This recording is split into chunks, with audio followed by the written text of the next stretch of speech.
കെട്ടിയോൻ നിന്നെ സംശയിക്കുന്നെങ്കിൽ ഞാൻ എന്റെ കെട്ടിയോനെ സംശയിക്കണ്ടേ? റസാക്കിക്കാനെ എനിക്ക് വിശ്വാസമാണ്, നിന്നെയും. എന്നാലും ആണുങ്ങളുടെ സംശയത്തിന്റെ ഒരു പോക്ക്.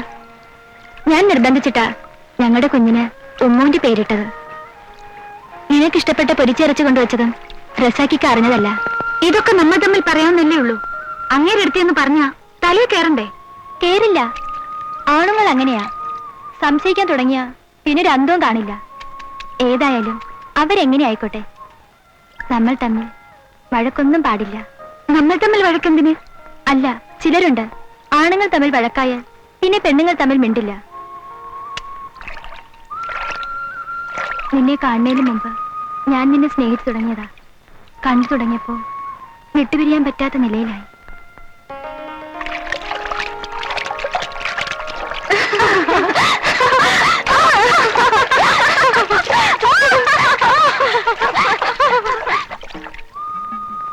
നേരെ ഒരുപാടായി, സമയം പോയത് അറിഞ്ഞതേയില്ല. ഞാൻ പറഞ്ഞതൊന്നും നിന്റെ എക്കോട് പറയണ്ട കേട്ടോ. ഏയ്, ഞാനൊന്നും പറയുന്നില്ല.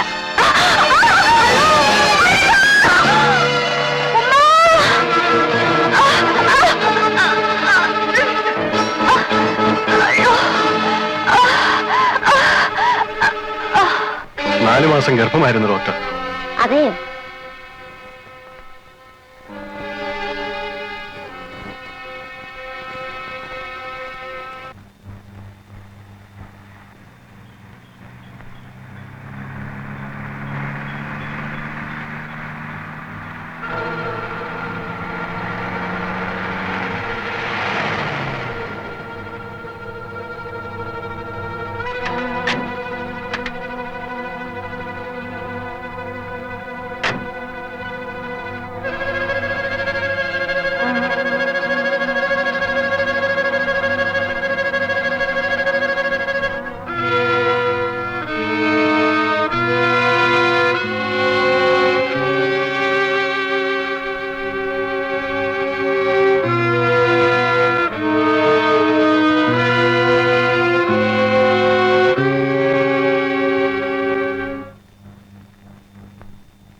ആരിഫയ്ക്ക് തീരെ സുഖമില്ലെന്ന് ഡോക്ടറെ കൊണ്ടുവന്നിട്ടുണ്ട്. ഞാൻ പോയി ഒന്ന് കണ്ടിട്ട് വരട്ടെ. ഇതിനു മുമ്പ് എന്റെ അനുവാദം വാങ്ങിയിട്ടാണോ നീ അവിടെ പോയിട്ടുള്ളത്? അന്ന് നിങ്ങൾക്ക് വിഷമമില്ലായിരുന്നു. ഇന്ന് ഇഷ്ടമില്ലാതിരിക്കുന്നതുകൊണ്ട് ചോദിക്കുക. ഇഷ്ടമല്ലെന്ന് അറിയാമല്ലോ, പിന്നെ എന്തിനു ചോദിച്ചു?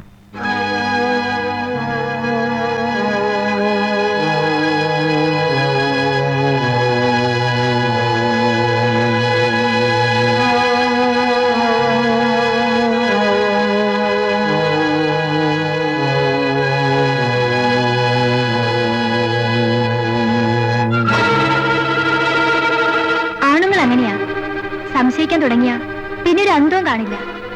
ഏതായാലും അവരെങ്ങനെ ആയിക്കോട്ടെ, നമ്മൾ തമ്മിൽ ഒരു വഴക്കും പാടില്ല.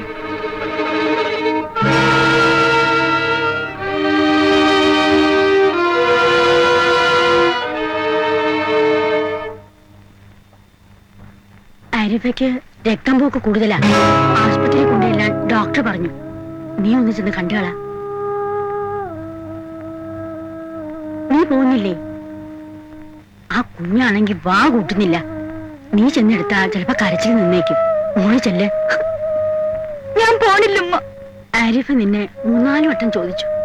സുഖമില്ലാതെ പോകുന്നതല്ലേ? ആശുപത്രിയിൽ നിന്ന് വരുന്നത് ഏത് നിലയിലാണെന്ന് റബ്ബിനെ അറിയൂ.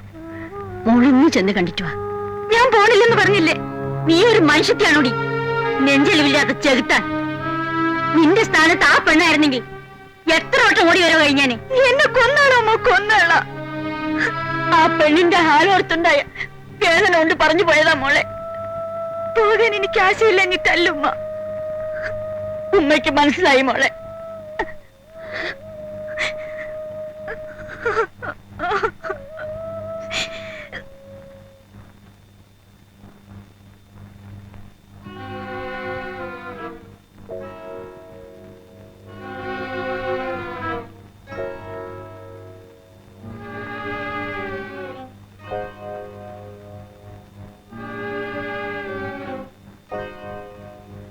പുതിയാപ്പിള ഉറങ്ങാണ്.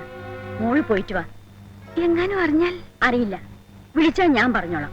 മോള് പോയിട്ട് വാ. മോളെ വേഗം വരണേ.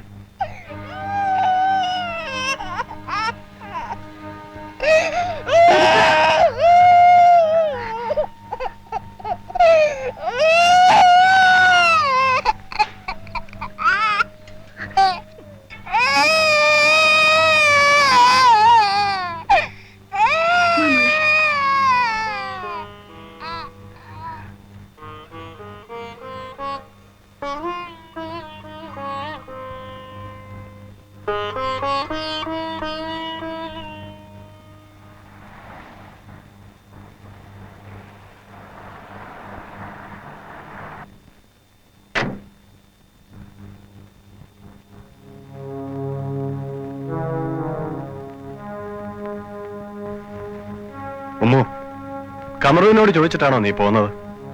അല്ല. മേലാൽ അങ്ങനെ ചെയ്യരുത്.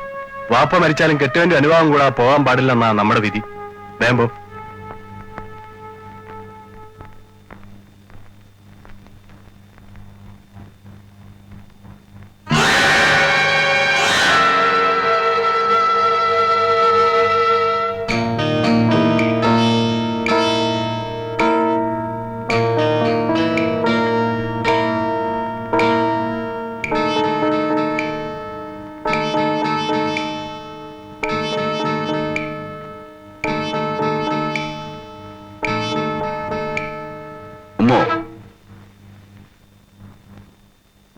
ഞാൻ പോകരുതെന്ന് പറഞ്ഞിട്ട് നീ പോയി അല്ലേ?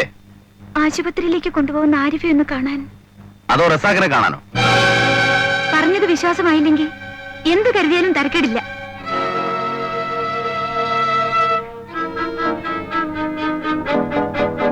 ഉമ്മോ,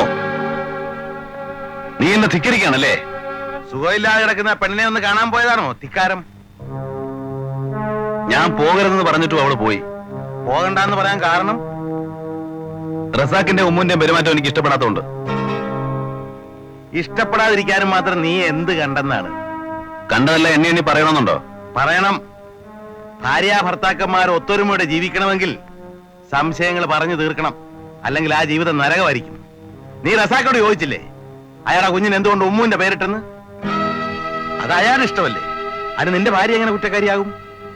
ഇവക്ക് ഇഷ്ടപ്പെട്ട ആട്ടിറച്ചി കൊടുക്കാനാണ് വിരുന്ന് വെച്ചത് നീ ആക്ഷേപിച്ചില്ലേ? ഇവൾ ആവശ്യപ്പെട്ടിട്ടാണോ അങ്ങനെ ഒരു വിരുന്ന് വെച്ചത്? പിന്നെ ഇവള് പാടിയ പാട്ട് റസാഖ് എങ്ങനെ പാടിയെന്നാണ്. ശരിയാണ്, ആരായാലും സംശയിച്ചു പോകും. ഇവര് തമ്മില് സ്നേഹത്തിലായിരുന്നു, കല്യാണം കഴിക്കാൻ ആഗ്രഹിച്ചിരുന്നതുമാണ്. പക്ഷെ ഞാൻ എന്റെ മോള് വലിയൊരു തറവാട്ടില് വലിയൊരു പണക്കാരന്റെ ഭാര്യയായി വാഴണമെന്ന് ഞാൻ ആശിച്ചുപോയി. മോനെ, നീ ഒന്ന് മനസ്സിലാക്കണം. അന്ന് നീയുമായുള്ള വിവാഹത്തിന് സമ്മതിക്കാതിരുന്ന ഇവളെ. വേണ്ട ബാപ്പ, എന്നെ ഇതിനെ നിർബന്ധിക്കരുത്. എനിക്കറിയാം നിന്റെ മനസ്സിൽ ഇപ്പോൾ റസാഖാണെന്ന്. അവനെ നീ മറക്കണം, എങ്കിലേ മറ്റൊരു പുരുഷനോടൊപ്പം നല്ല നിലയിൽ ജീവിക്കാൻ നിനക്ക് കഴിയും. എന്നോട് എതിരും ഒന്നും പറയണ്ട മോളെ. എന്റെ മോളൊരു അന്തസ്സുള്ള തറവാട്ടിലൊരു പണക്കാരന്റെ ഭാര്യയായി ജീവിക്കണമെന്ന് പാപ്പയുടെ ഏറ്റവും വലിയ ആഗ്രഹം. അവിടുത്തെ സുഖസൗകര്യങ്ങളൊക്കെ അനുഭവിച്ച് നീ ഒരു രാജകുമാരിയെ പോലെ കഴിയുന്നത് കണ്ട് ഈ നാട്ടിലുള്ളവർ അസൂയപ്പെടണം. ആ തറവാട്ടിലെ ബന്ധുവാണെന്നും പറഞ്ഞ് പാപ്പാക്ക് തല ഉയർത്തിപ്പിടിച്ച് നടക്കണം. അതിനുവേണ്ടി ഞാൻ എന്റെ ജീവിതം ബലിയിരിക്കണമെന്ന് പറ്റില്ല പാപ്പ, പറ്റില്ല.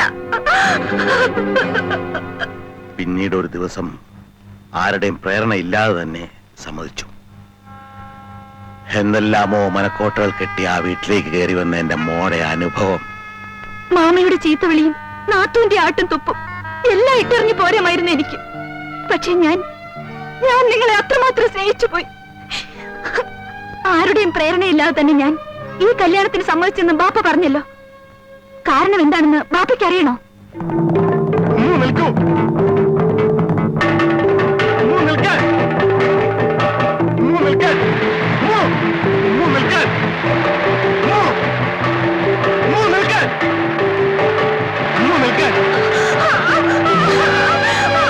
എന്തിനാ നിന്റെ പുറപ്പാട്? ഞാനുമായുള്ള വിവാഹം നടന്നില്ലെന്ന് വെച്ച് നീ എന്തെങ്കിലും ബുദ്ധിമോശം കാണിച്ചാൽ പിന്നെ ഞാൻ ജീവനോട് കൂടി ഇരിക്കുമെന്നാണോ നീ വിചാരിക്കുന്നത്?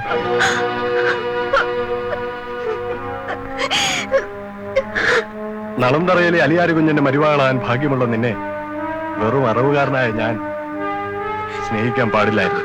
ഒന്നിച്ചുകൂടാൻ എത്രയോ സന്ദർഭങ്ങൾ ഉണ്ടായിട്ടും അതിൽ നിന്നെല്ലാം നമ്മളെ പടച്ചവൻ അയച്ചു നിർത്തിയത് നിന്റെ പരിശുദ്ധിക്ക് വേണ്ടി മാത്രമായിരുന്നു.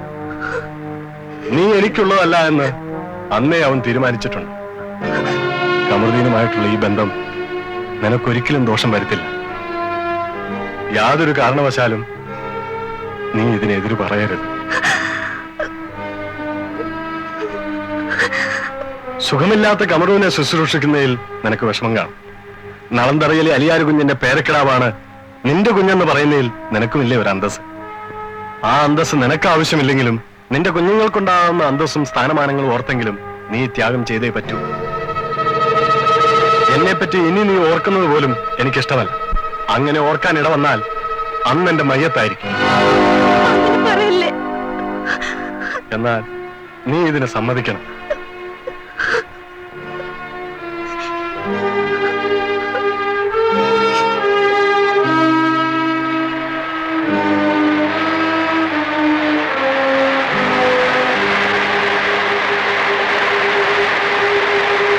അങ്ങനെ നിങ്ങളെ നിക്കാഹ് ചെയ്യണമെന്ന് എന്നെ നിർബന്ധിച്ച റസാഖാനെയല്ലേ നിങ്ങൾ സംശയിച്ചത്?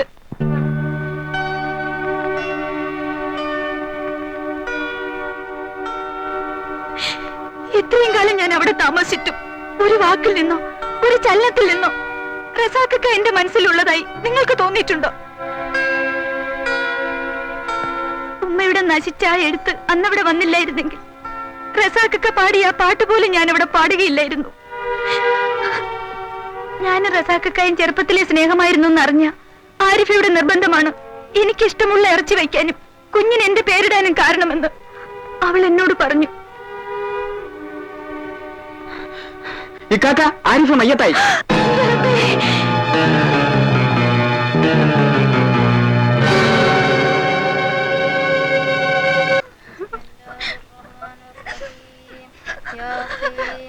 والقرآن الحكيم إنك لمن المرسلين على صراط مستقيم ما أنذر آباؤهم غافلون لك ذاك القول ألا أدريهم هم لا يؤمنون إنا جعلنا في أعناقهم أغلالا وهي إذا لارسال وجعلنا من بين أيديهم سدا ومن خلفهم